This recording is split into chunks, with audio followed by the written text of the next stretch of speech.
رئیس دادگاه نویه 5 ولایت ختلان از جانب ریاست ولایتی اگنتی نظارت دولتی مالیوی و مبارزه با کروپسیا بازداشت شده است. عبدالرحمن زاده بختیار با گرفتن 122,000 سامانه در چند دولت گمانبر دانسته می شود. در این باره روز 26 ینور سال 2024 سامانه فرش خبر داد. بنا به اطلاع منبع نشریه در اگنتی مبارزه با کروپسیا بازداشت رئیس دادگاه نویه 5 عبدالرحمن زاده نصف روزی 25 ینور در اتاق کاریش به وقوع پیوسته است. او را شب در بازداشتگاه ریاست مبارزه با کروپسیا ولایت ختلان نگاه داشته صبح 26 ینور به شهر دوشنبه انتقال دادند.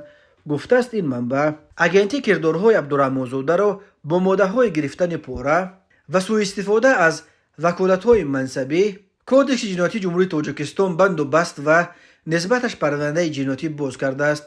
یادآور می‌شویم که قانون در قسم 3 ماده 319 برای منصبداران دولتی که از جانب سود در گرفتن پوره گناهکار دانسته می‌شوند همچون جزا از 5 تا 10 سال زندان و در قسم 2 ماده 314 برای سوء استفاده از منصب همچون جزا جریمه به اندازه از 547 تا 1092 نشان دهنده برای صبح‌ها و یا محروم ساختن از آزادی به مهلت از 3 تا 6 سال را مقرر کرده است. یک نشان دهنده برای صبح‌ها امسال 72 سامانه را تشکیل می‌دهد.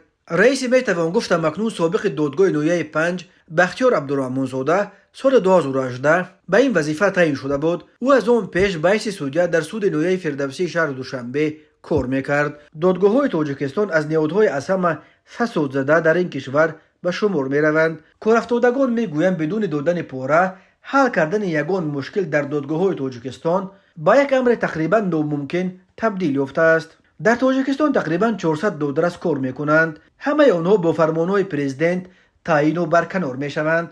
هر سال پرزیدنت امامعلی رحمان فرمان برکناری چندین دادرس را با جرم صادر کردن کرداری که شأن و اعتبار سودجه را پست میزند امضا میکند. بنا به حسابها در سالهای آخر تقریبا 40 سودجه یا تقریبا 10% دادرس‌های جمهوری با چنین جرم ترک منصب کردند. اکثر آنها محض هنگام گرفتن پاره به دست میافتند، ولی مقامات عادتا از شر پرونده های دادرس های به دست افتاده خودداری میکند.